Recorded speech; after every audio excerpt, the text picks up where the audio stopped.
একবার হলেও এই দোয়াটা পড়বেন ভাইরা আমার। আপনার কাছে অনুরোধ করে বলি, দিনে একবার হলেও দোয়াটা পড়বেন, আপনার শত বিপদ আল্লাহ দূর করে দিবেন, রিজিকে বারাকা দান করে দিবেন, গুনাহগুলো মাফ করে দিবেন, কিয়ামতের ময়দানে আপনার হিসাব নিকাশ সহজ করে দিবেন। সুবহানাল্লাহ।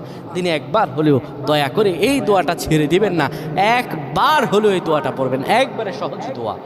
আপনি বিপদে আছেন, আপনার কোনো অভাব অনটন লেগেই থাকে, আপনার সুখের দিন আসে না, এত বিপদ কিভাবে বাঁচবেন, কেমন করে থাকবেন, কেমন করে সুখ পাবেন, হতাশ হয়ে পড়ে যান।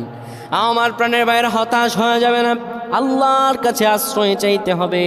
আমার রব্বুল আলামিনের কাছে যদি আশ্রয় চাইতে পারেন, আমার আল্লাহ আপনাকে আশ্রয় দিবেন।